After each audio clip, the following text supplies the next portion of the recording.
Greetings and welcome to the latest edition of the Entheogenic Evolution podcast. As always, I'm your host, Martin, and I'm happy to have you with me today as I am joined by author and business person and microdosing coach, Paul Austin. He is the author of the book Mastering Microdosing, and we have a nice, robust conversation about all the different angles around microdosing and what it is and what it isn't and how to go about it. And we also discuss his website, thethirdwave.co, which is built as a companion to the book Mastering Microdosing, with all kinds of information and coaching programs about microdosing. And also, quite significantly, we discuss the company Synthesis, which recently just went bankrupt and was the training program that was training the first generation of psilocybin-assisted therapists right here in Ashland, Oregon at Buckhorn Springs.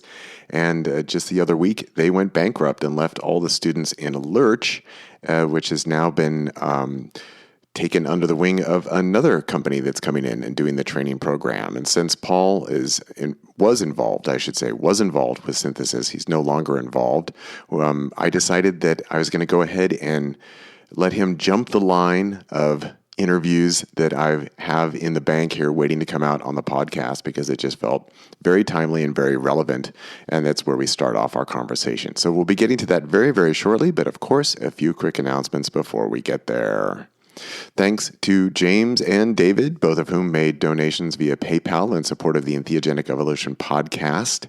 James makes a monthly contribution, and David makes an occasional contribution every now and again. So thank you guys very much for your support via those PayPal donations. Of course, if you'd like to make a PayPal donation in support of the podcast, stop by my personal webpage, martinball.net. Use the PayPal link at the top right of the page.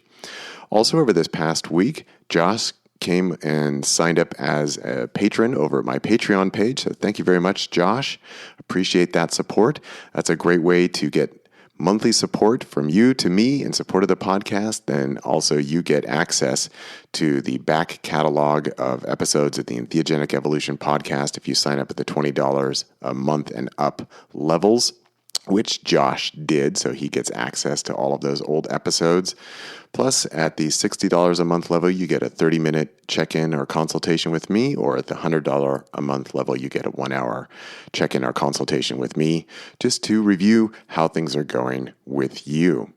And speaking of back episodes of the Entheogenic Evolution podcast, I was quite delighted that I got a message from yet another David over this past week who said, "Hey, I actually have a bunch of your episodes from way back in the early years of the podcast. And we just completed a file transfer a little bit earlier today, and he got me 64 old episodes. And there's various interviews in there and all kinds of stuff. And I'll be transferring some of those over to my Patreon page as soon as I get a chance. And that, of course, is patreon.com/MartinWBall. Just another reminder that I'm going to be speaking at the upcoming Entheogenesis event that's being put on by the Church of Psilomethoxin. That's April 15th in Austin, Texas. You can go by the webpage for the Church of Psilomethoxin to get tickets.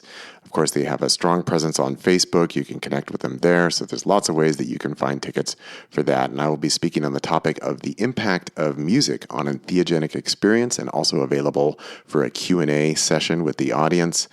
There's a whole bunch of different people speaking at this one-day event. It's going to wrap up with a sacrament-based ecstatic dance, which I think is going to be a lot of fun. And I'm really looking forward to getting on out there. It's been a while since I've traveled to speak publicly. It's actually been 4 years or so, at least, since my sleep disorder manifested into its full bloom, which I've been sharing with all of you with the selections from my book, A Sleep Story, here on the podcast. And people are been asking me, well, how's it going now? Because the book that I'm sharing, the audiobook, A Sleep Story, I released that in 2021. And the answer is it's better than it was when I wrote the book. And it's certainly a lot better than it was in 2019, when it was really quite a horrific crisis. But there's still lots of room for improvement. So it's still just a part of my life. It's what I have to live with. Let's see. So there'll be another selection from A Sleep Story next week. And then I've got more great interviews for you. So just interviews. At the moment, I have way more requests for interviews and a big stack of books from authors and then promotion agents and booking agents than I can get on the podcast. So it's all just going to take time to get to all these folks. But eventually I'll bring them out to you here on the podcast. And of course, just a reminder, I am always available for 30, 60, and 90-minute consultations. And that is for people who are preparing for an entheogenic experience, people who would like integration support after their entheogenic experience. And I also do basically work as a consultant for a variety of people who facilitate medicine experiences. So I'm happy to accommodate you, whatever your needs or interests are. You can stop by at nondualentheogenicintegration.com if you want any more info, or just shoot me an email at martinwball@gmail.com.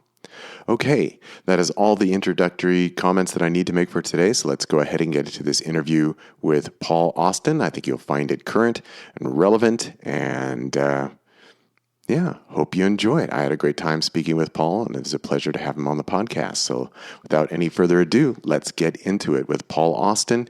We're discussing his book, Mastering Microdosing. Okay, well, I am welcoming on to the Entheogenic Evolution podcast today Paul Austin, and he's wearing a variety of different hats on the podcast today because he is the author of the book that we're mainly going to be focusing on today, which I just finished reading a little bit earlier today. It's Mastering Microdosing: How to Use Subperceptual Psychedelics to Heal Trauma and Improve Performance and Transform Your Life. And also the founder of thirdwave.co, which is a website that has all kinds of information about microdosing. And I've got that called up here on the computer. And also, just in reading the book Mastering Microdosing, saw that you were one of the founders of Synthesis, which is definitely something I want to talk to you. Just an interesting story, right? We should get into that. You're right there in Ashland. So. Yeah, I am. And I will just also say, and maybe this is just word to the wise for any future potential podcast guests, but you did get to jump the list because you sent me a PDF of your book, which allows me greater ease of access. So I'll just share with you, Paul. This is the stack. This is the stack of books that you jumped Not in ahead. His Image is a good one. Have you read Not in His Image? No, I haven't. The only one that I've read of these is Mike Crowley's book, Psychedelic Buddhism. When I don't know, but I think that there might be something going on with Mike's health because I have not been able to get in contact with him. So I got to preview this book before it was published and read it at that point. And Mike was asking for any feedback on it. So it's at the top of my list. And but the rest of these books, there's 1, 2, 3, 4, 5, 6, 7, 8, 9, 10, 11, 12. There's 12 books here. But because you sent me a PDF, I read yours first. And I would still love to send you a hardcover. So I actually have some of the hardcovers in front of me. And so when after we get off, you could send me your address. And I'm still a physical book guy. Every night before I go to bed, I have a physical book that I get out and read in the mornings. I used to do Kindles. I will do. For interviews like this, I prefer PDFs as well because I can quick look, I can pull it up, I can move through it. Yeah. But I'm still sort of an old school guy in the physical book department too. Yeah, so. I love having physical books as well, and I have my whole library is back over here of like all the people I've interviewed and all the authors. And there's something very satisfying about a physical book. But I as a parent, I'm taking my son to all kinds of stuff, and sometimes I'm waiting around. And so if I have a PDF, I can read it on my phone when I'm just waiting in the parking lot, or I can, read it at my desk, or, it doesn't matter where I am versus like carrying around a physical book. So it makes it easier. And it's when we're talking about it, it's easier if it's actually on the computer and I could just scroll through rather than flipping through the book. So anyway, you got to jump the line. Congratulations, Paul. Thank you. I'm honored. How long now? How long have you been running this podcast now? I mean, I feel like it's been years and years that I've seen you and noticed you as a host. Yeah, I started this podcast I believe it was in January of 2008. I think it was my first episode. I didn't even know podcasts existed. Yeah, it was like you must have been early then in the game. Yeah, it was like the baby era of podcasts. And I think at the time there were maybe 2 or 3 other podcasts. And when we're talking about in the entire world, there's maybe 2 or 3 other podcasts that dealt with psychedelics. And so I got in very early, and I don't know if any of those other podcasts that were running at that time are still running.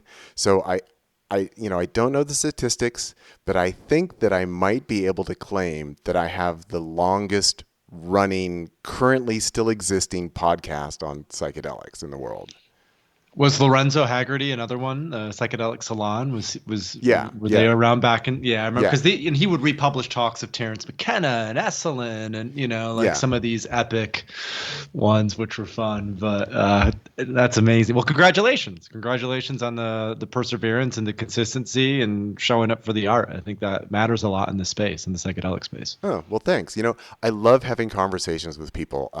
It's funny because I'm not a very social person, but I love talking to people. I really enjoy it.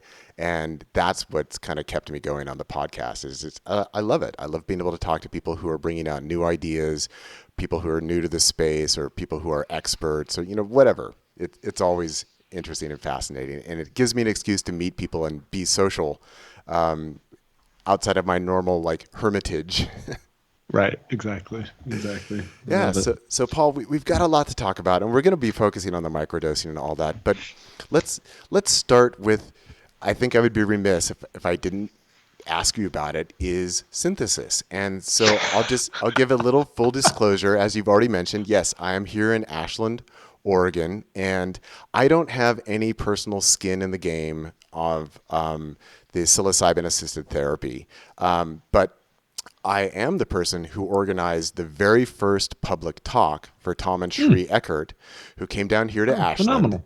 And that was their opening salvo into bringing out public awareness around the issue of psilocybin-assisted therapy in Oregon. Wow. So happened right here in Ashland. I think it was 2015. And I think they also gave their first podcast interviews was here on the Entheogenic Evolution. And so I worked with them over the years, brought them on to kind of get updates about where things were going. And so we passed the law in Oregon. At the same time, we also passed the decriminalization law, which I think was a nice combination. And the program's supposed to be coming online this year with actually treatment and facilitation. Mm-hmm. So there's some folks who bought the Buckhorn Springs Resort out here in Ashland. And this is where we have Synthesis. So Synthesis is one of these businesses that you developed, and I believe they're out of Amsterdam or out of the Netherlands. Yeah, we initially were out of the Netherlands. I think we also opened up an LLC in the United States, but the initial corporation was Dutch, for sure. Okay. And so Synthesis are the folks who were running the assisted therapy, psilocybin assisted therapy trainer program. And apparently something happened with finances. And so they kind of dropped out. And then I just saw, so every morning I go to ijpr.org, which is the website for Jefferson Public Radio. And that's the public radio station here in Ashland. And I check out their news headlines and see what's going on locally. See what's going on locally, right? Yeah. And so it said that another company had just stepped in and is going to be taking over the program. So a few days ago, they had Synthesis has gone bankrupt or something, and students are left in the lurch. And it was like, oh, we don't know what's going to happen with the people who are going through the program. So, yeah, I know it's I don't mean to be like get you, or do like a gotcha or anything like that. So I can handle. Okay, great. I'm prepared, and it's been interesting to witness the emergence of this. There may be listeners who have read an article or two about the situation. I'm sure a lot of listeners, at the very least, maybe have heard of Synthesis at some point over the last several years. And my relationship with Synthesis is really sort of a bookend relationship. I was influential in starting Synthesis. I named Synthesis. I did all the branding and initial marketing for Synthesis. The impetus of Synthesis came because in 2017, early days, pre-Michael Pollan days, so to say, I was fortunate enough to speak at a couple major tech and business conferences. So one is called the Next Web in Amsterdam, and I spoke about microdosing at that. And then I also spoke at a conference that South by Southwest put on with Mercedes-Benz in Frankfurt, Germany. So I was speaking about microdosing. All these people from Daimler working at Mercedes, all these Germans are like, how can microdosing help me be more efficient and productive? You know, it was like really, really interesting. Really? You're German. Aren't you already those things? Right. So it was really cool to witness that. And Martijn, who was my co-founder for Synthesis and who is Dutch, was very influential early on in the microdosing space. So he was a co-founder of a website called High Existence, and he published an article on microdosing in like 2011 or 2012, like right after James Fadiman's book came out. And it was more or less for those years, 2012 to 2015, 2016, it was the online piece that people would refer to and go to about microdosing. And so, of course, I found it. I heard the podcast that Jim Fadiman did with Tim Ferriss. The article was phenomenal. It was about Martijn's personal experience, some of the research, some of the anecdotes. And so I reached out to Martijn in 2017 and was like, hey, I'm speaking at this conference in Amsterdam about microdosing. Do you want to attend as my guest and help me coach me through the process? So he attended, coached me through the process. The talk went incredible. You know, we a few months later went to South by in Frankfurt. A few months after that, I spoke at like a one-day conference in Zurich, Switzerland for a think tank. So Stephen Kotler, who wrote Stealing Fire, was the keynote. I followed Stephen Kotler. We had a number of other phenomenal speakers there. And at that conference is when we announced Synthesis to the world. And we were fortunate enough that there was a guy there attending the conference. His name is Eric. And Eric was an investor from the UK, but living in Zurich. And so he ended up being our lead investor for Synthesis and getting behind what it is that we were doing. So this is March 2018. April 2018 are our first 3 retreats. We sold out our first 3 retreats through Third Wave, because by this time, Third Wave had been around for about 3.5 years or so. We had built an email list. We had the podcast going for a couple of years. We had content. So we said, hey, Third Wave community, do you want to attend a legal psilocybin retreat in the Netherlands with Paul and a few others? We had 25 people sign up. And because Third Wave had established so much domain authority in the psychedelic space through SEO, as soon as the Synthesis website went up, we put all these backlinks to it. So when Michael Pollan's book came out a month after that in May 2018, all these people get online and they're going, where do I find a legal psilocybin retreat? And boom, Synthesis is right there at the top. Yeah. So all of a sudden, you know, it's July 2018. We sell out 2 more retreats. We do 3 more retreats in November 2018. We sell them all out. We sell out 7 retreats in total. 8 retreats in total in 2018, raised about $500,000 in investment from the investor I mentioned, as well as 2 others. And then we reached this kind of crossroads, if you will, where I was still running Third Wave. It was still, you know, I had a full team for Third Wave. And we kind of had to figure out, does Paul commit to Synthesis and do this full time, or does he just step back in an advisor role? And this is when it gets interesting, because the Me Too movement and cancel culture was becoming more and more of a thing at this point. Yeah. And so in January 2019, I decided that I'm going to host an event with Daniel Pinchbeck, which, as you can imagine, didn't go over so well with a few specific folks, particularly one person on my team at the time at Third Wave. So I had this sort of massive internal uprising against me at Third Wave. What ended up happening is I ended up going and drinking ayahuasca for 2 straight weeks. Got a little bit too involved in social media, not while directly under the influence, but in the middle of these experiences, got activated, said a few things that I shouldn't have. One thing led to a next, and more or less the psychedelic space attempted to cancel me, which you may know. I think you're probably resonating with. Yeah, I've been on the receiving end. Yes, I have. And it's not pretty. And so Symposia in March 2019, Symposia published a piece basically outlining how most of my team had quit. And Synthesis essentially saw this as an opportunity to say, hey, we don't want to be associated with you, right? I think it's best if we split ways. So Martijn ended up becoming CEO of Synthesis, along with another one of our co-founders, Miles Katz. And essentially, I was basically cut out from that point forward. So February 2019. I had no more involvement with Synthesis. I was still a shareholder. I still owned a significant portion of the company, but they cut me out of all the day-to-day stuff. And so I was still aware I was still wanting to be collaborative. Third Wave worked on a couple things with Synthesis. We supported them. But they were always very like insular, we don't want to collaborate, like just difficult to work with in many ways. And about a month ago, just over a month ago, so fast forwarding now, it's February 14th, Valentine's Day, and I get an email as a shareholder from Rachel Aiden, the CEO at the time, basically saying, we send this with heavy hearts. We have to declare bankruptcy.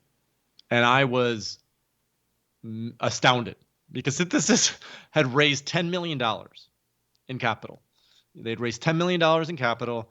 You assume that they would be set for potentially years, because with a retreat business and a training business, those are not models that necessarily require a lot of upfront investment in order to make them, let's say, profitable. And so I was flabbergasted at what happened. And as I went into the finances, as I talked with a few other people, what was clear, and I had heard bubblings of this in the space, I never talked about it publicly, but what was clear is the environment of the leadership team was highly toxic and was not effective. And because of that, there was an incredible mismanagement of funds. And so there was this sort of gold standard, mask that was worn of we're the best, we have an incredible brand, we have the best training program, we have the best retreats. But under the surface, it was just chaos and dysfunction. Like at the end of the day, I was incredibly sad, because it's sort of like having a baby. You get the baby all set, they're well prepared, they have all the investment, they have all the energy they need. The brand is epic, the retreats were phenomenal. And then because of basic math and an incapacity to do management at a sort of I would say junior high level, everything fell apart. And I think the saddest part of all of this is the impact on the students. They had 200 students who were going through the training program, including a couple friends of mine that I know here in California, one of whom I was hanging out with a few weeks ago when all this was going down. And she was like, yeah, they just told us that A, we can't finish your training program, and B, we can't give you your money back. So sorry, but you're out of luck. And they were just going to declare bankruptcy, go hide. And what happened is Retreat Guru, which is a SaaS, it's a software company. Retreat Guru takes a lot, they're like the Stripe for psychedelic retreats, because a lot of psychedelic retreats can't utilize Stripe or PayPal because they're working with a Schedule I substance in the United States. So Retreat Guru just processes all the payments. So, basically Retreat Guru was like, you can't go out of business, because if you will go out of business, we're fucked, because all of these students who you didn't deliver on your promise are going to now have to ask us for refunds, and we can't handle these refunds. So more or less Retreat Guru said, we will take over all of this. They essentially now own the psychedelic practitioner training program, and they've got it back up to speed. They got the funding they needed. They have reemployed all of the facilitators. I think 90% or so of the students are still going to engage and kind of do with it. And I think this is what's so beautiful about this collaborative spirit of the psychedelic renaissance or the psychedelic movement, is there are a lot of really good people who are willing to step up even when it's difficult. And I really commend the Retreat Guru team for, in a very difficult situation, acting quick, acting fast, and acting with conviction to ensure that all of these students could actually finish the program that they were promised to finish. Now, where it goes from here, I think that's TBD, because the Synthesis brand, I think, is more or less done. So it will likely be taken over by another brand. We don't know those things yet. I think Retreat Guru is attempting to figure those out. But that is more or less the short version of Synthesis. Yeah. Well, thank you for sharing all of that, Paul. And I do think it's incredibly felicitous that we're having this conversation today where, just saw this news story just this morning about, okay, this other company is coming in and taking over. And, it's just been this question all along of like, who's going to be leading the facilitation training? Then how much is it going to cost? And what is it going to be to actually develop a center? And what's the overhead going to be? And what's accessibility going to be? And it's interesting because we do have to deal with all of these money issues because we live in these monetary economies. And so it's just part of it. And it's an area where it's interesting that this kind of seems to be this dysfunction with synthesis, that having raised $10 million, like, well, where does it go? And I've interviewed other people who deal with psychedelics in leadership, psychedelics in business, psychedelics in financing, and trying to bring it into the space with the idea of creating accountability and empowerment. And, as you write about in your book, about getting into flow states, problem solving, creativity. But we've also got to pay attention to the nuts and bolts of how do we actually run the business and how do we serve our clients best, and then also how do we make it accessible outside the very wealthy. And you talk a lot in your book about all the microdosing that's been happening in Silicon Valley, which of course is big money. And even there, we see a lot of tech companies are like laying thousands of people off. So, and meanwhile, Jeff Bezos and Elon Musk are just bathing in money, like an absurd amount of money. So it's something that needs to be talked about more and needs to be addressed. And so I'm very glad that you're here today and able to share your perspective on kind of what's gone on there and your level of involvement and also not involvement with it. And not involvement. And the tides can turn quickly at times. When this happened in 2019, when I basically was the villain of the psychedelic space for about a year or two, it's not fun.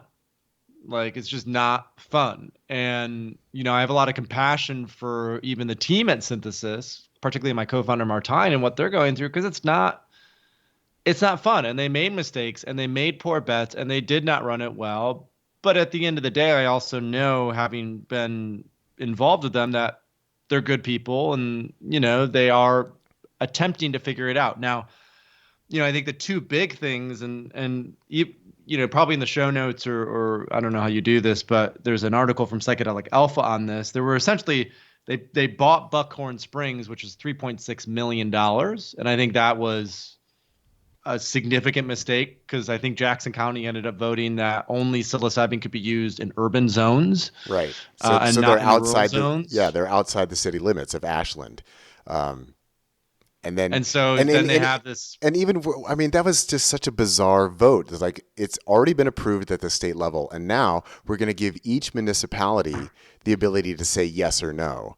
And, there are certain pockets of, I would just say, liberal educated areas of Oregon. And there's a lot of areas of Oregon that are not well educated. I mean, even one of the arguments that people were making was, are people going to come in and be growing all these mushrooms and going to use all of our water to grow all these mushrooms? It's like,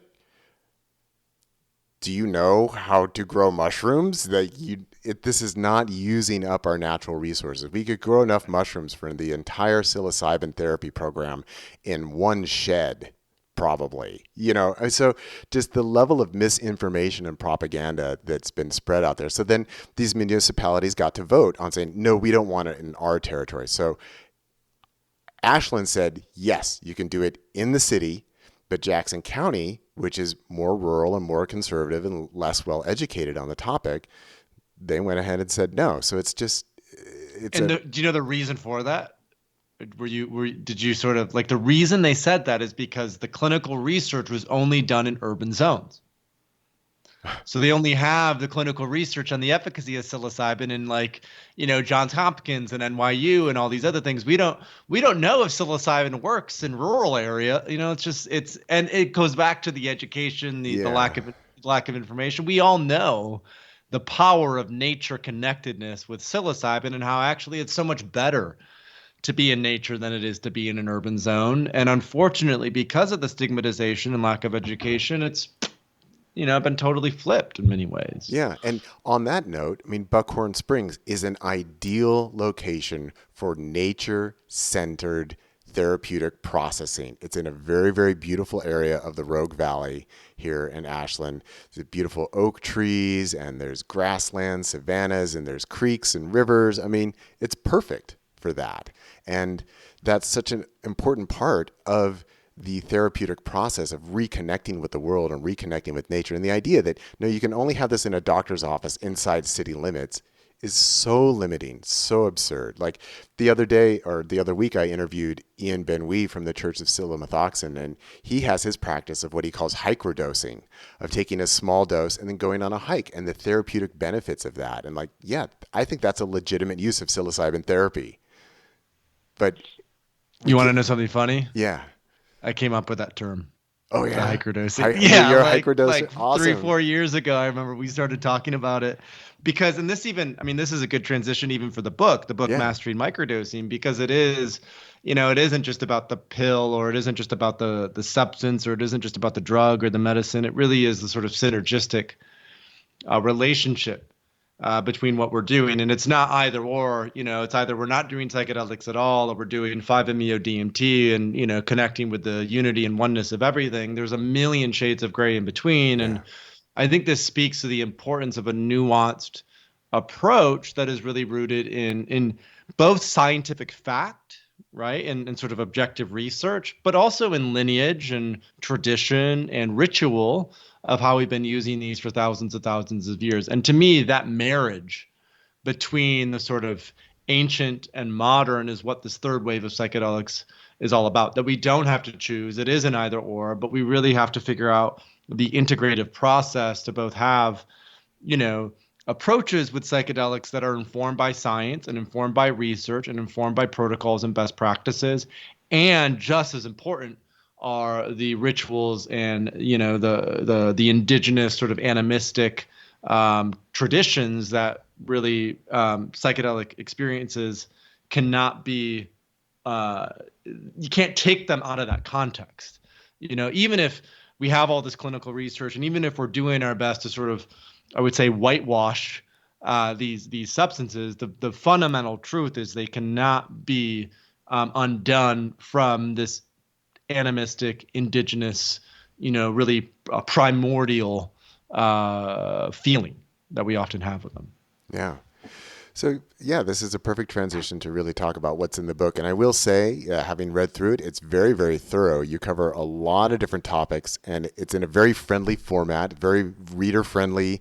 And you've got the QR codes in there. You want to learn more and take you back to the website. And it really kind of goes through point by point so many issues around microdosing, from the science to how to go about doing it, how to prepare it, emphasis on coaching and intention around use of it, and then all the possible applications. And I will say, I haven't read Fadiman's book about it, so I can't compare it. Well, he just had a chapter, right? So the Psychedelic Explorer's Guide was chapter 16 was about microdosing, but that was it. And so this is really, and it's the third edition. I published the first edition in 2016, the second edition in 2018, and then I hired a professional team to really come in and make this something that I actually want to promote and get out there. And it's really the probably the second major book on microdosing. The first one was Eilette Waldman, who wrote A Really Good Day, which was about her use of microdosing LSD in sort of a diary format. But this is really, I tell my story in it, but it's really focused on the pragmatic, practical aspect of microdosing. Like, how much is a microdose? What's the difference between LSD and psilocybin? What are the different protocols?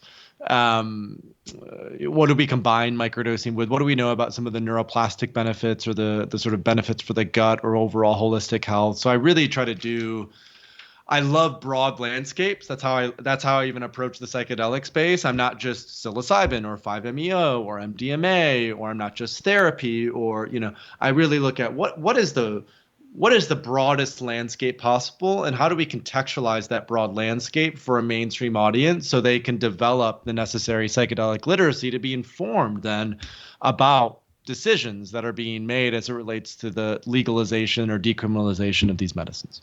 Yeah, well, then I would say that you've accomplished that quite nicely in the book, because it's definitely a book that I think anyone could be comfortable giving to someone who's like, so what is this psychedelic microdosing? What is this about? Or is somebody who doesn't know anything about it, it's a great starting point. And then people who want to go deeper into their own microdosing regimen and look at it from different angles. And, even dealing with the question of placebo versus quantifiable effects, that's been something of a debate in the psychedelic world about what is microdosing really accomplishing. And you also distinguish it between the museum dose and then the large dose, for the more quote unquote mystical states of consciousness that are used in other therapeutic settings.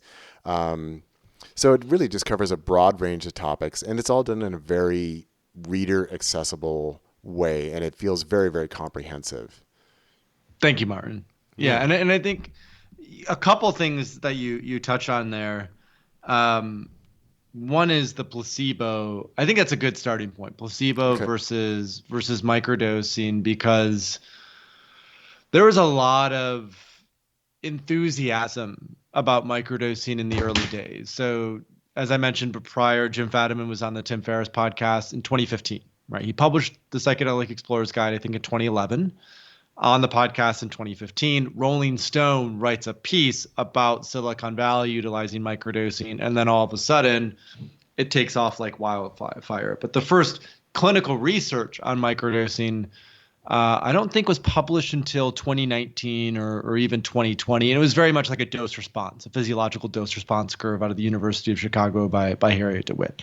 The vast majority of research that has come out around microdosing is not experimental research, it is observational research. So it's essentially survey-based. It's asking people to sort of talk about their subjective experience. There's not a lot of objectivity that's been brought to microdosing.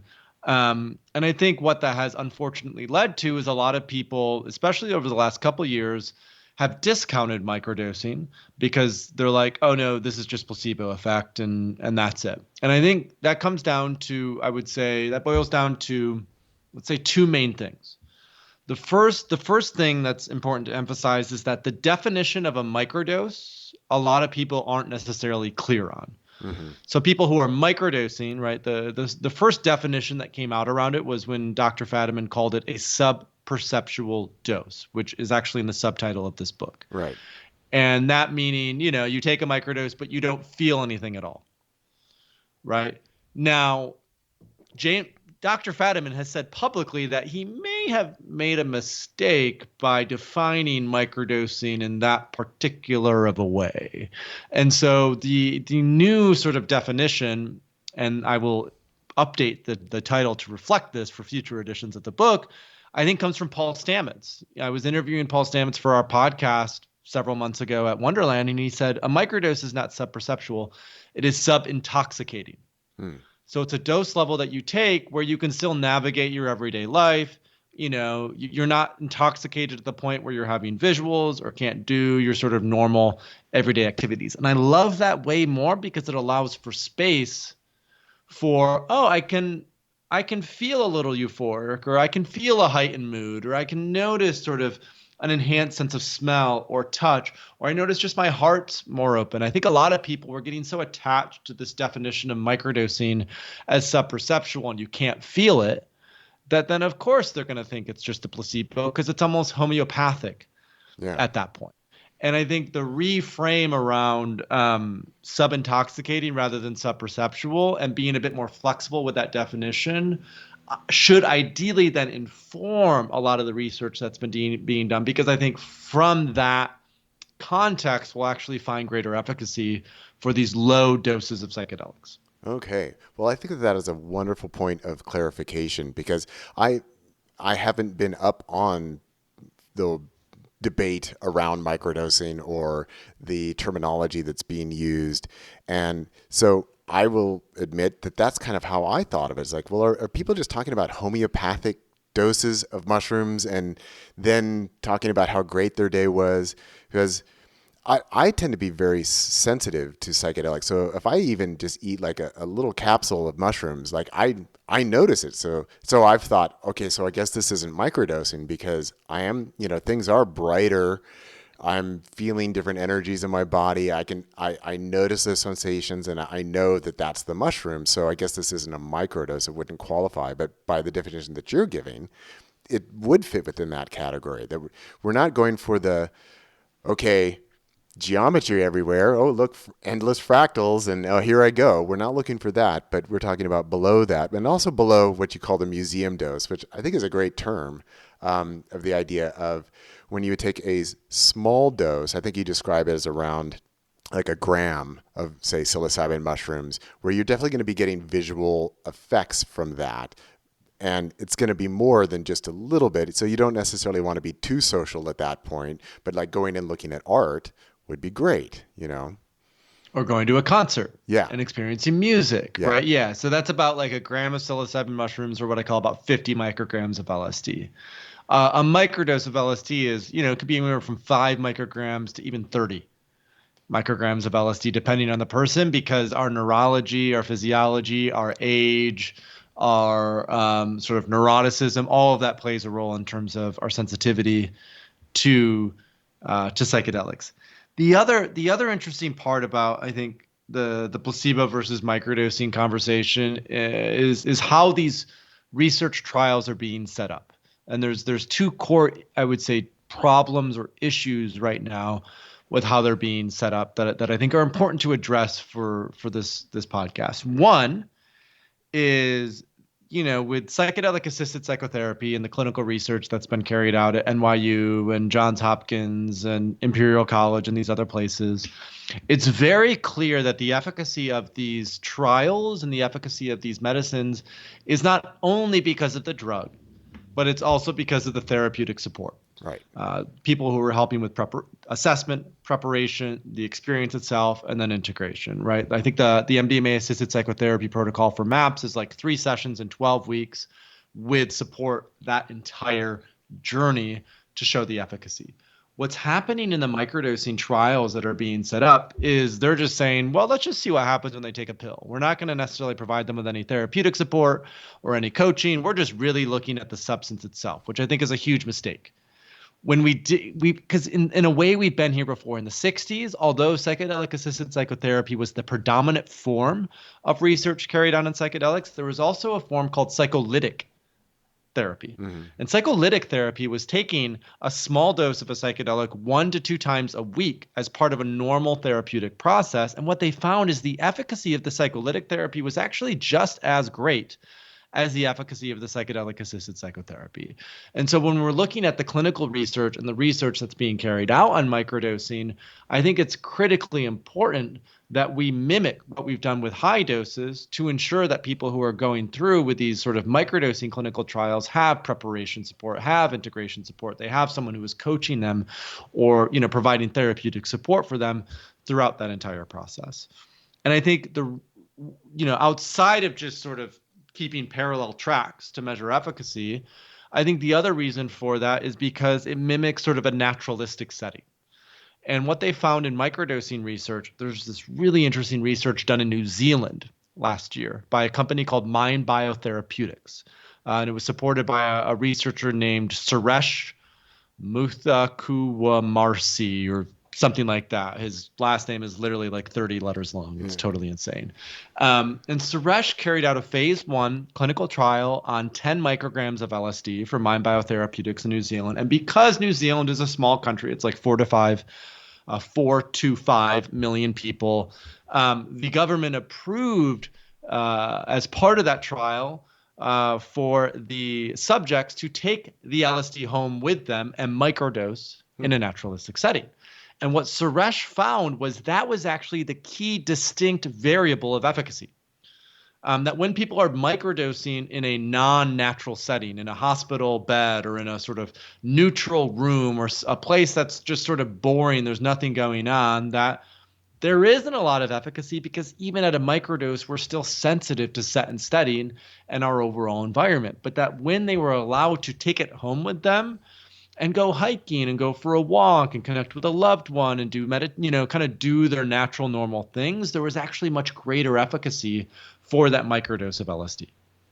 Yeah, well, that makes a lot of sense given that especially when we're dealing with these lower levels, it's always possible for the individual to kind of clamp down and resist whatever might be changing within them during that experience. And, so sometimes people talk about how, they're tripping really hard, but then the phone rings and they're like, oh, I want to answer the phone. So then everything goes down, they talk on the phone, then hang up. So if you're just in the doctor's office and then people are asking you, so how are you feeling? How are you feeling?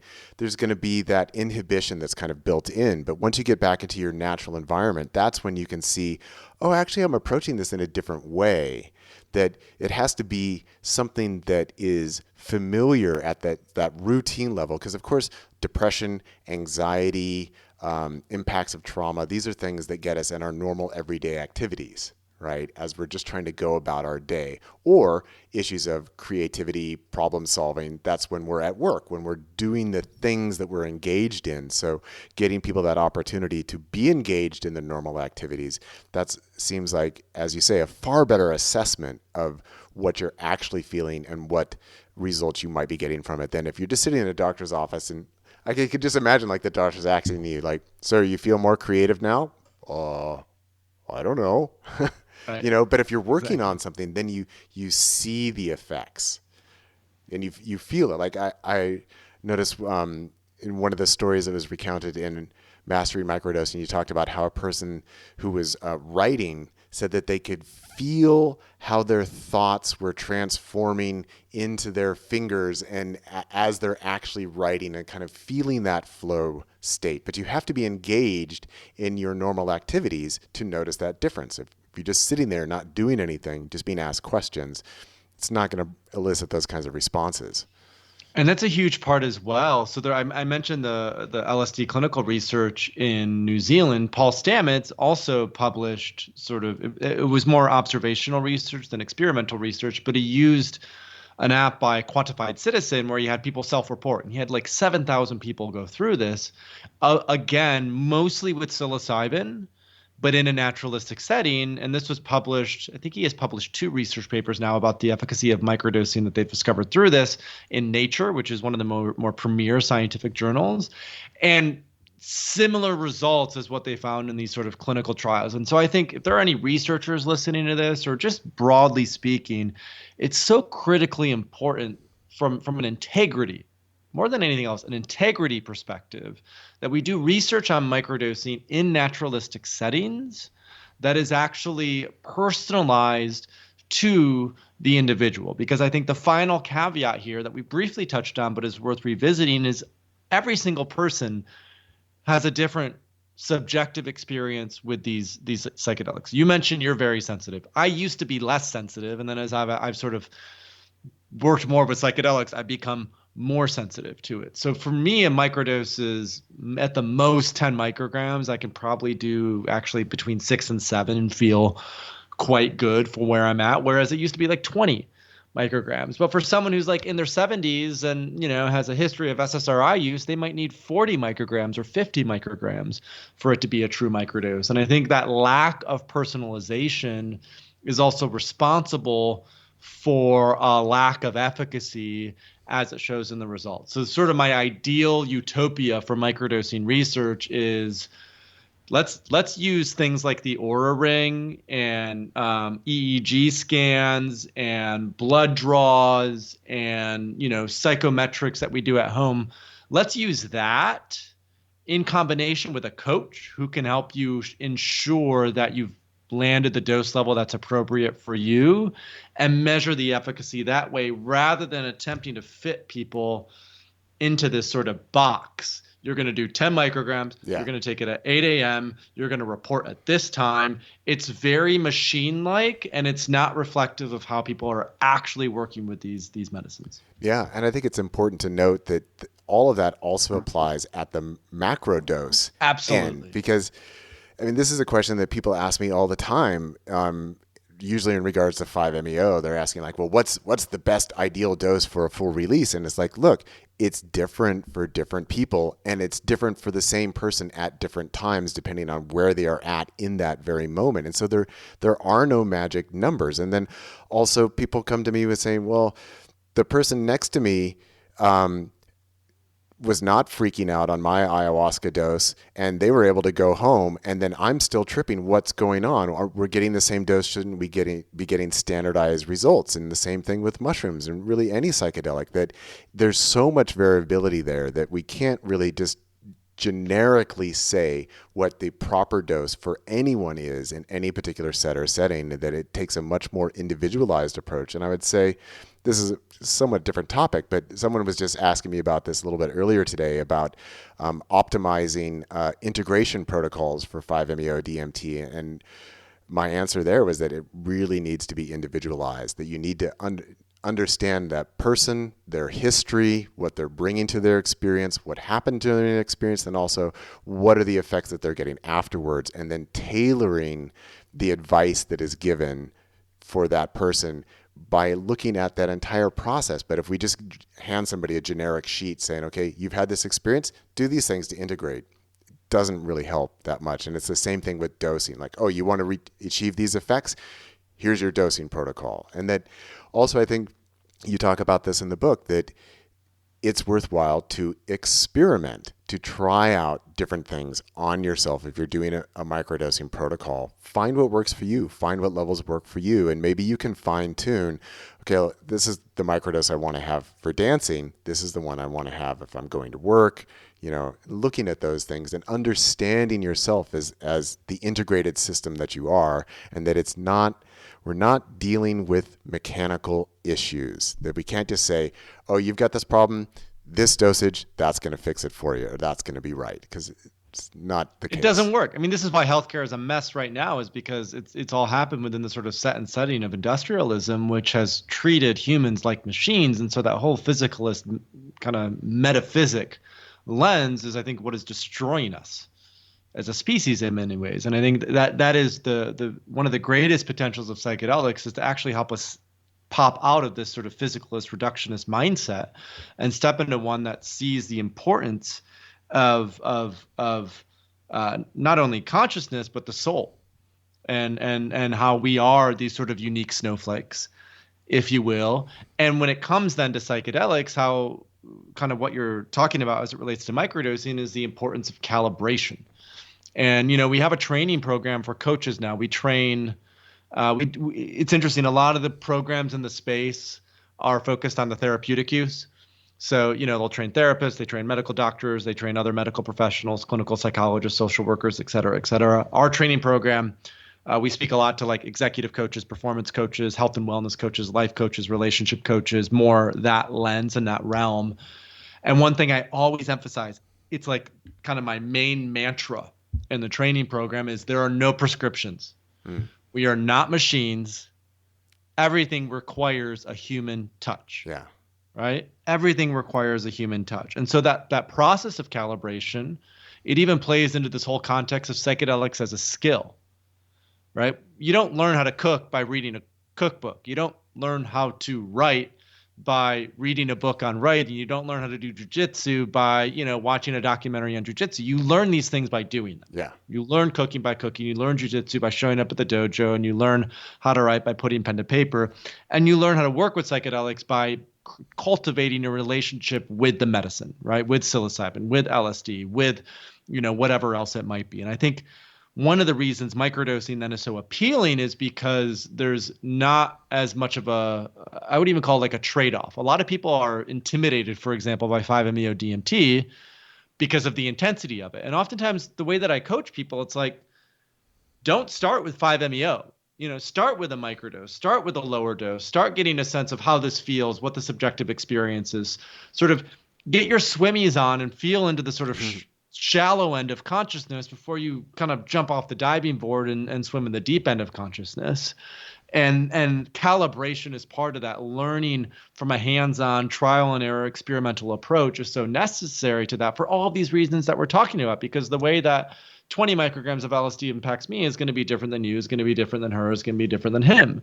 And so ensuring that we have a clear sense of, if I take 100 milligrams of psilocybin, this is how I'm going to feel. Or if I take 300 milligrams of psilocybin with reishi, lion's mane, ashwagandha, and damiana, this is how I'm going to feel. Or if I take a microdose of LSD and go hiking, well, probably I want to take 30 micrograms of LSD because it's slightly euphoric. I have more energy, but I can still, maybe drive my car to and from the hike if I Yeah. really need to, like that lens and that context, I think is so necessary for our culture to develop because it really allows us to go from we're like in the stone age of psychedelic literacy right now, right? We feel like we're like in the dark ages of consciousness at this point in time. And what psychedelics are doing is they're illuminating a path forward where we can actually step into the true psychedelic renaissance. Nice. So let's talk a little bit about this distinction in terms of coaching and therapists and micro and macro doses. So, we've talked about it a couple times already, but the idea usually around the therapeutic side, when we're dealing with, like, for example, psilocybin assisted therapy, the idea is that patients are going to be taking a fairly large dose of a macro dose, and that there, places like Johns Hopkins, they've found that a lot of the transformative potential within the psychedelic experience seems to center around the mystical experience. And that can be described in lots of different ways, and we have lots of different determiners of that. And microdosing is not that. And so it doesn't require the same level of necessary therapeutic attention, but you do talk a lot about using a microdose coach to help set intention and help guide you. Because going back to this idea that this is all psychedelics are a non-specific amplifier. So the way that I like to put it is it's going to impact your energetic experience of being. Now, that means your thoughts, your emotions, your sensations, your bodily sense of being and beyond, that it can impact any of these areas. So how does this approach with a coach and microdosing, how is that different than just the big mystical breakthrough? And also, I would invite maybe the crossover point would be this notion of flow states, which are also an aspect of mystical experience, but seems to be accessible through lower order experiences, such as through microdosing. So that's kind of a handful. Pick it up where you like. So the skill of psychedelics, since I've talked about it already, I think I'll sort of root in that. And when I look at the skill of psychedelics, I'm really looking at what is the overlap between high doses, these sort of breakthrough mystical, non-dual experiences, microdoses, which we're working with a small amount of the substance as sort of an amplifier or an enhancer, but then also non-psychedelic modalities, right? Meditation, breath work, yoga, our lifestyle, diet, exercise, sleep. There's a lot of modalities that still help us to stay grounded, to sort of calm our autonomic nervous system, to help us be present, to help us be connected. And so when I look at how we cultivate that skill of psychedelics, I'm really looking at sort of an overlap of those three, where I think what these therapeutic macrodoses are really good for are setting a new North Star, right? Oftentimes when people work with, whether it's 5-MeO-DMT or 5 grams of mushrooms or ayahuasca, time and time again, they talk about how for the first time in my life, I've experienced unconditional love. Yeah. Right? Unconditional love, because even if, and I had incredible parenting. I love my parents a lot. They had their issues and challenges, of course, but they were always there. They were supportive. They're still together. They went to all my, soccer games and violin recitals and parent teacher conferences, and like super present, super supportive, and still their love was conditional. Yeah. Right. It's how humans tend to do it. It's how humans are. And this is the importance of, I won't go so far as to say religion, because religion has dogmatism and all that, but spirituality, connection to the mystery, connection to God, connection to source, is that actual felt embodied experience of unconditional love. And oftentimes when people have that for the first time, there's a natural therapeutic process, because all these parts of themselves, these shadow parts, these unconscious parts, a light is shined there, and it's both illuminating and awakening, and sometimes very challenging, because they're confronted with truths that they have kept kind of like, oh, handle this later. Thank you very much. You know? And so that illuminating, with a macrodose, it's often going to be therapeutic. So the the microdose or lower doses I find are often better from a coaching lens and a coaching perspective because there's still an ability to stay present, to be with, to be in the here and now, and to utilize microdosing as an amplifier, as an enhancer, as I would even call sort of a lubricant. And the reason I use that word lubricant is because of the neuroplastic benefits of even low doses of psychedelics that make it easier for us to sort of adapt and change and shift on a day-to-day basis, because so oftentimes when the ego becomes ruminative, when it becomes sort of too ingrained in its normal everyday structure, we're not as willing to be open and adaptable to change. And so these lower doses really allow us to be a little bit more adaptable, a little bit more flexible, which is great from a coaching lens and a coaching perspective.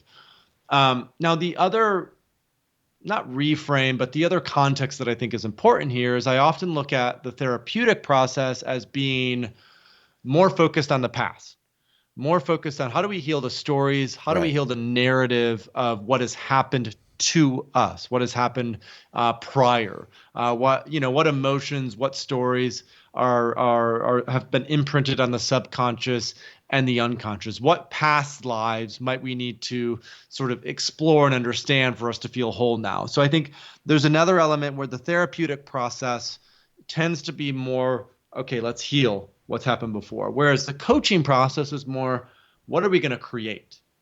What is it that we're inspired to build in the world? Who is it that we're inspired to create and build with? And so oftentimes a macrodose experience for people who are brand new to psychedelics, it almost always has a therapeutic lens, is what I found. Even if we had people who came to Synthesis who were like, yeah, well, I've been semi-retired for 5 years. I want to figure out what I'm going to do next. And they would come in and they would have this high dose experience with psilocybin. And even though that was their intention, the actual teaching was, I actually need to spend more time with my spouse and my kids. And I actually need to do a lot more sort of repairing of my relationships. And once that's addressed, then maybe I can go and sort of address these other creative things. But I find a lot of times that mystical experience, that high dose experience, is almost always therapeutic initially. And once that shadow material has sort of been illuminated, there's a catharsis, there's a transmutation of what lies in the shadow. I think then people have the capacity to really step into that full sort of not only self-actualization, but self-transcendence capacity with psychedelics. Because I think the greatest potential for the cultural use of psychedelics is not necessarily fixing what's broken.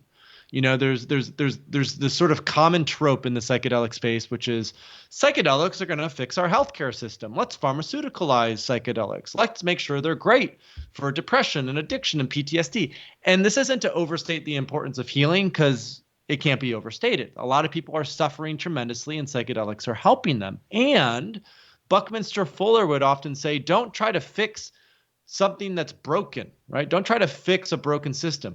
Build a new system, build a new model that makes the old model obsolete. And so when I talk about this sort of psychedelic renaissance, my sense is the greatest potential of this third wave of psychedelics is, how do we develop a new paradigm that recognizes the truth of interconnectedness, that recognizes how everything is interconnected, that everything is related, and that there are no externalities, right? That separation is an illusion. And how do we build a paradigm that's rooted in those fundamental truths of this mystical experience, almost re-spiritualizing our entire cultural paradigm and system? Yeah. And I think another way that we can make some comparisons and distinctions here is that it seems like the breakthrough mystical experience, as you say, it tends to deal with people's life history reaching up to that point, and then a release of whatever patterns were trapping them.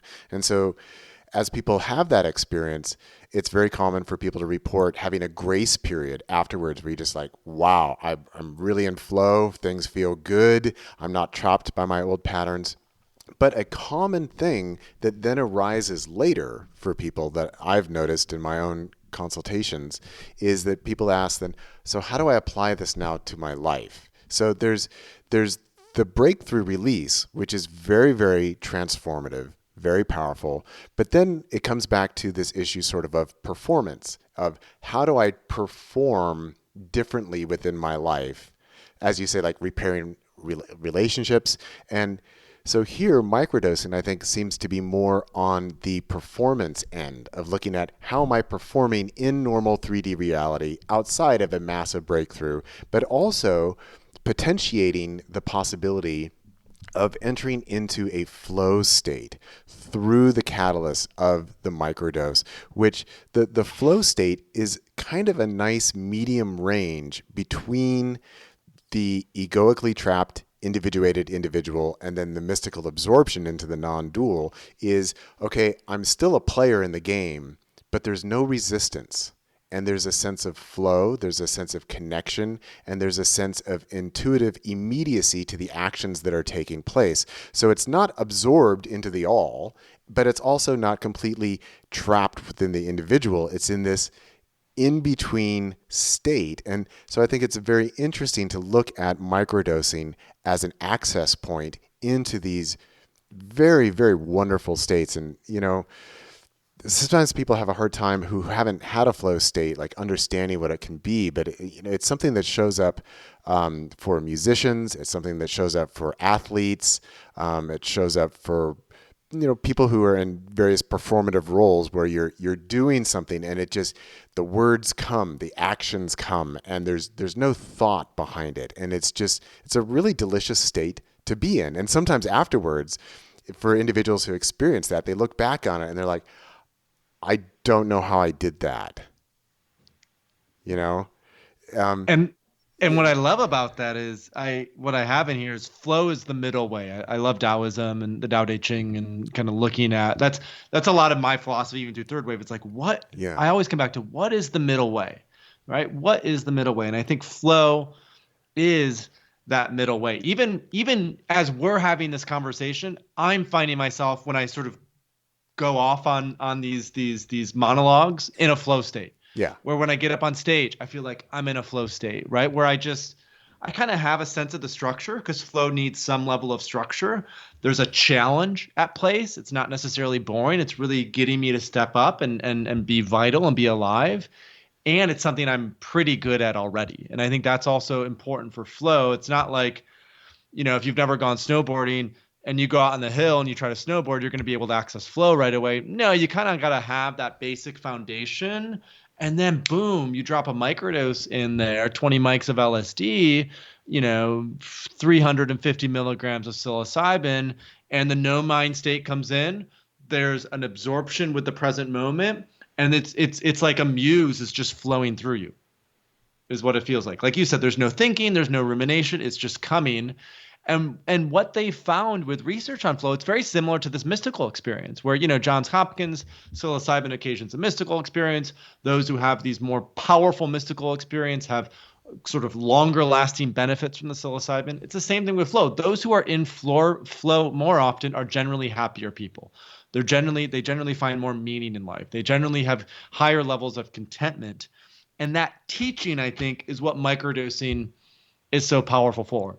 And I'm grateful that you've brought us back to that a couple times now, right? Because that remembrance that state exists and that microdosing, just like high doses are a replicable way to experience a mystical experience, I think microdosing is a replicable way to experience flow more often. And so that intention behind it, the structure, the slight challenge, when you put a microdose in, then it's like, all right, game's on, let's do this. Yeah, and I love that you mentioned that flow is often associated, or at least built upon the foundation of lots and lots of practice initially, because it's one that can be hard for people to understand. Like you mentioned Taoism, and so there's this wonderful concept that I'm sure you're familiar with of Wu Wei, which is usually translated as actionless action, and this can be really befuddling. Like, so how do I engage in actionless action? And here, the Taoist approach was, well, you train and train and train and train. And then through that training, so for example, Tai Chi, Qigong, you're doing these mind-body exercises and you're training where you're given, here are the specific forms and you're doing it. But then once you learn those forms, that, as you say, the flow state has to have some form of structure to work within. that if there are no boundaries, then there's no place for the flow state to exist within, that it needs a course to go through. So the training provides the structure, and then you can break through into that flow state. And also with musicians go into flow states, but they practice a hell of a lot. That no one just picks up an instrument and all of a sudden, blah, blah, blah, blah, they do it. It's the training that allows for the flow state to take place. And that's, again, where I think it's interesting, this idea of microdosing as focusing on practical application of practice. How am I entering into the events that I'm engaged in? Where is my focus? Where is my center? How am I embodying myself through this experience? And so the microdosing helps highlight all of these things so that we can see the structures that we're working within and then have that state of flow. So it's not just the microdose, it's also how we are practicing as individuals and where we are applying ourselves. And then, we get that nice middle road. And, for me, it just reminds me of where I just started breaking into these flow states at not a macro dose, but a little bit more than a museum dose of mushrooms at Burning Man, and walking and found myself, I'd done some practicing of Tai Chi, but I'm walking around Burning Man and I'm doing all these Tai Chi movements, and that's how I was getting from one place to another. And it was so awesome. I wasn't even thinking about what I was doing. It's just, I'm going to go over here. So I would literally flow from one place to the next. And actually at one point I realized, I don't know how long they were there, but a whole bus, this giant art car, was actually following me around the playa. They were letting me lead them, and I turned around and the people driving the car, they're all waving at me. It's okay. And that broke my flow, because all of a sudden there's self-conscious. It's people are watching me do this. Right. Oh, I love it. Burning Man is like one peak experience. I mean, it almost feels like one flow state oftentimes when you're there, and it's beautiful. So thank you for sharing that. So one thing that I think it's come up a little bit, but let's maybe get back into this, is making the distinction between different modalities of microdosing. So here I've not read Paul Stamets' articles, but my understanding is that he's kind of looking at microdosing in combination with other mushroom elements, non-psychedelic mushrooms such as lion manes and things like that, as sort of a bio-optimizing of looking at, am I getting the nutrients that I need in order to be bio-optimized? I don't know if you would describe that as a correct interpretation of his approach, but I'm wondering if you could talk a little bit about what that is and how that might be different than other applications of microdosing. So there's really two core protocols that have become well known. One is James Fadiman, right, where he talked about 1 day on, 2 day off, because there's a 48-hour window of tolerance for these serotonergic agonists or whatever they are. And so if you take it on day one, you're going to have some good vibes. Day two, there's this afterglow. Day three, you're back to baseline, and then repeat. And Fadiman's initial protocol, what he recommends was do that for 5 weeks. So do it 2 times a week for about 5 weeks, 10 microdosing cycles in total, and then stop, assess how your baseline has shifted, and go from there. Paul Stamets came out, I think it was like 2016 or 2017. He was on the Joe Rogan podcast and talked about microdosing. And he initially said 5 days on, 2 days off. And that's now shifted to 4 days on, 3 days off. And really looking at the combination, as you mentioned, of psilocybin, lion's mane, and niacin. In fact, just a couple weeks ago, he finally, after years and years of trying, got approved by the patent office for that combination. So now he has a patent on the combination of psilocybin, lion's mane, and niacin as a supplement. And he's really looking at it as, let's say, a supplement for neuroplasticity, right? A supplement to help connect and create new connections in the brain. And his argument is that psilocybin by itself does it, lion's mane by itself does it, and niacin by itself is a vasodilator. But when you combine the three, the synergistic impact is something that each individual component cannot do. And the parallel he draws is to gunpowder, right? The reason gunpowder could become quote unquote patented is because it's a combination of 3 natural ingredients or whatever, 4, I don't know how many. And the combination of those creates something novel and new. And so that's sort of his approach with microdosing. And what I will say about those protocols is protocols like this are helpful to build an initial scaffolding, right? So for those who are new to microdosing or those who are new to psychedelics, I think it's imperative that they do follow a protocol that's been tried and tested that a lot of people know about. There's another protocol like 1 day on, 1 day off, 1 day on, 1 day off that some people work with as well. My recommendation for LSD is to never do it more than twice a week because it is more stimulating, more dopaminergic than psilocybin. Psilocybin, it's not quite as activating. So sometimes people do it 3 times a week, which I think works. But to follow a scaffolding, to follow a protocol to build that scaffolding. And then I think what lies beyond that is what we've already touched on a little bit, which is intuition. So now when I microdose, it's like, well, what do I have going on today? Like, for example, right after this conversation, a body worker is going to come over. I'm going to do some like structural integration for like a 7-hour session or something ridiculous. So what I'm doing is I'm taking a mushroom chocolate that has ghost psilocybin. So ghost is a type of psilocybin strain. It has kanna, which is a heart opener, theobromine, which is a heart opener, lion's mane, which is a functional mushroom, and then damiana, which is an aphrodisiac. And I'm taking that in combination with the body work because I know myself well enough to know that it's going to help me with sort of softening and releasing when I need to. Yeah. Other people might, when it comes to intuition, say, hey, I have a hike with a friend later on and I want to take 20 micrograms of LSD for it. Or, hey, I'm not feeling the best today. My energy and mood is pretty low. I think I might need a microdose of psilocybin just to help kind of bump me up for the day, if you will. So the scaffolding initially is helpful, but I think at the end of the day, it's a lot about listening. It's a lot about intuition and just getting a sense of a feeler of, okay, this is my intention for the day. What dose level might help facilitate that intention that I have? Yeah. So these sounds like questions that someone who goes through the coaching program, perhaps they'd be able to give advice on this. So maybe we could shift into talking about, so this is when we go to thethirdwave.co,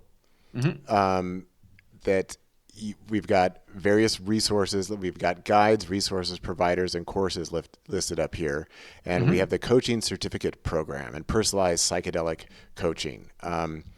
And we've talked a little bit about this, that the coach is different than the therapist. They're coming at it from a different angle. So how does the program work? And then how does the application of actually working with a coach, what are they doing for people and helping with developing their scaffolding and also probably helping them develop their intuitive appreciation of what's going to work for them?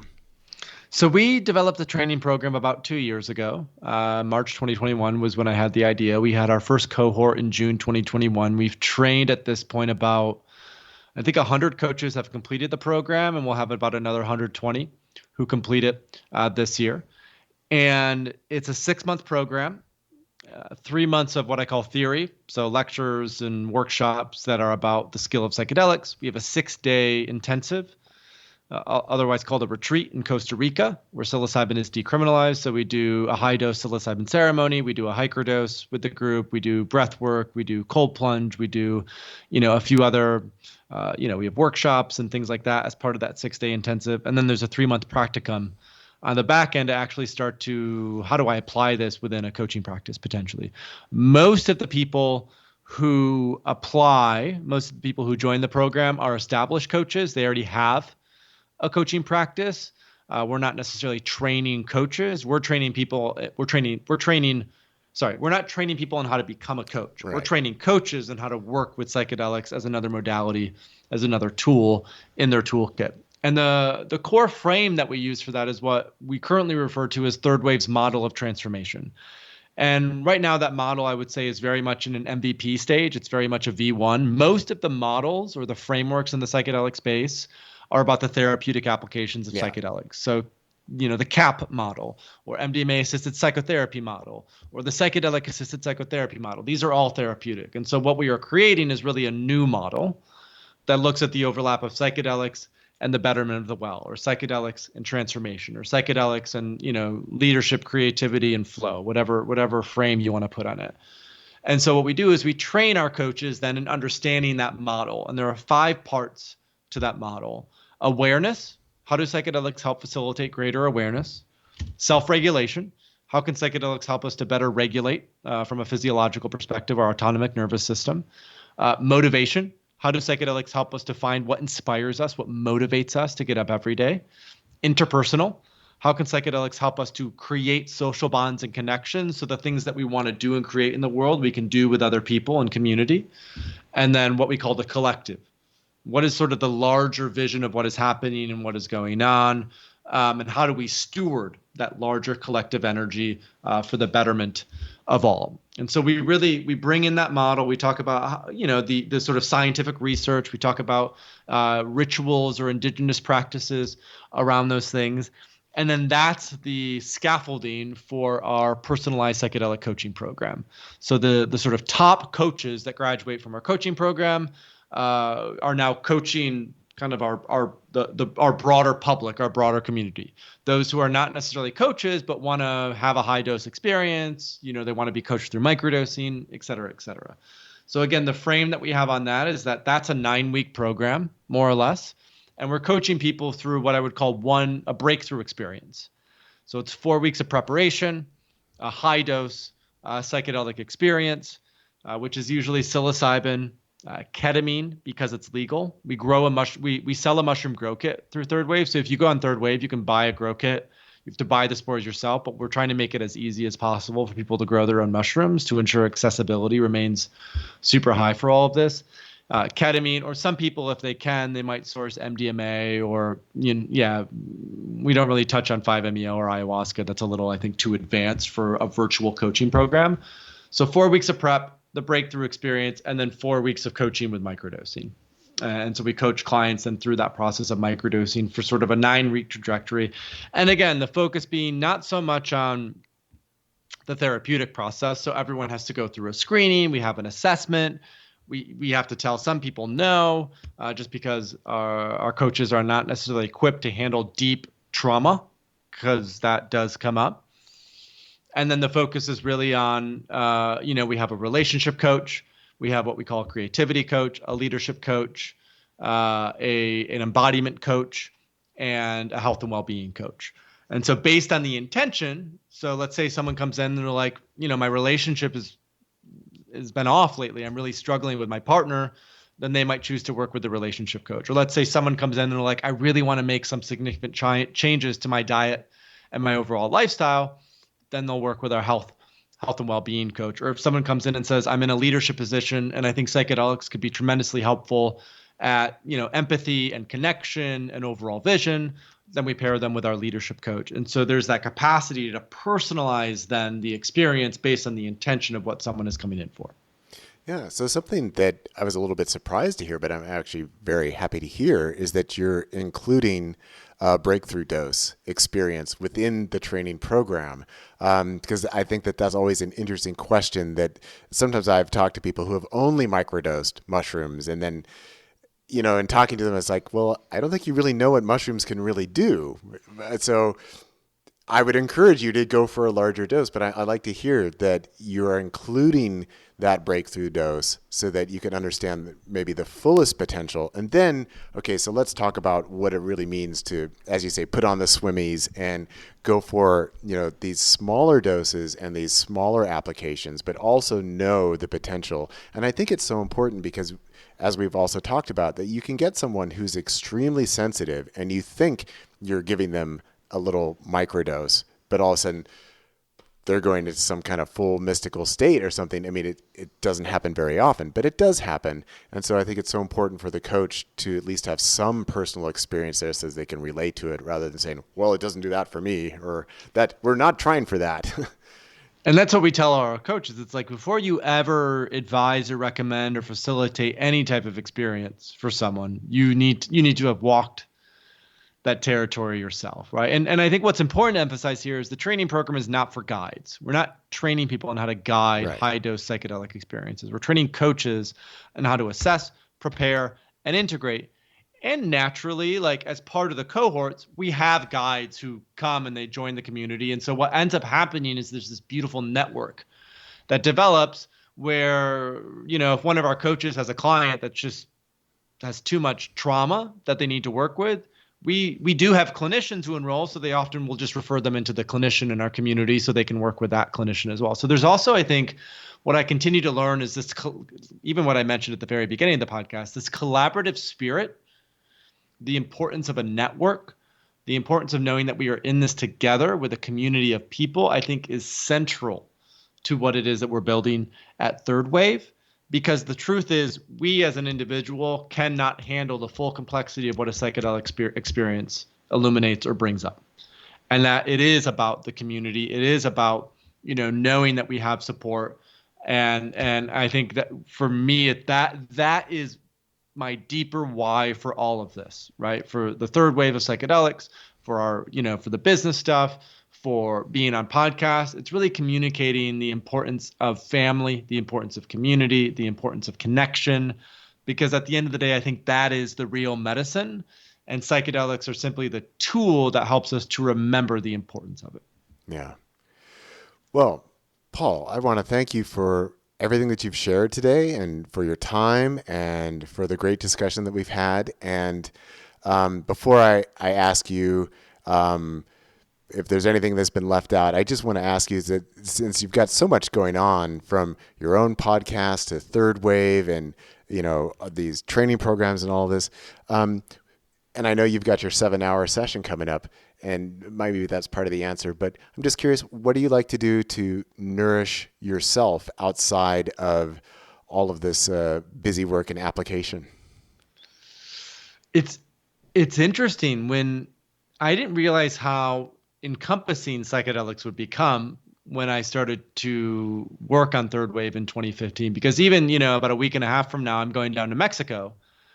And, a lot of people think, oh yeah, he's going for a vacation, travel. No, I'm going to do ayahuasca. I'm doing 2 ayahuasca ceremonies and going to Mexico. So there is a way where I've had to learn boundaries and how to create some space. I mean, I love to read, and I read some books about psychedelics, but most of what I read now is not necessarily specific to psychedelics. I love to travel, and not necessarily just for psychedelic retreats, but I love movement, working out, going to the beach. What else? I have a pretty deep, I would say, meditative and breathwork, contemplative practice that I cultivate that helps me to stay grounded and centered. I love parties. I love to have fun. I'm an introvert like you, but if it's something that's really special, if there's great music, if there's great dancing, I'm always there.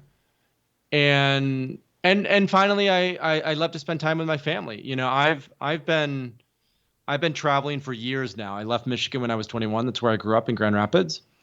And about 1 or 2 times a year, I end up seeing my family. We'll do a family trip, or I go back to Michigan because my parents and my sisters are all in Michigan. And so I just love to spend time with them. I love to spend time with my niece.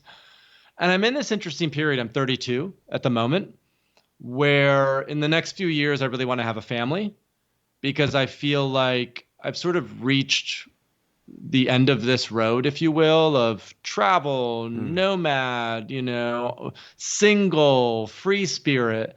And what I'm really looking forward to in terms of something that really root me and ground me and bring a lot more meaning is family, having a partner, having kids, and having a home. I haven't lived in a place longer than, I think, 6 months for the last 10 years, just because I'm in an Airbnb here or sublease here or whatnot. And so I'm really looking forward to rooting and settling and family in the next few years. Nice. Yeah. Well, good luck with all that, Paul. Thank you, Martin. Yeah.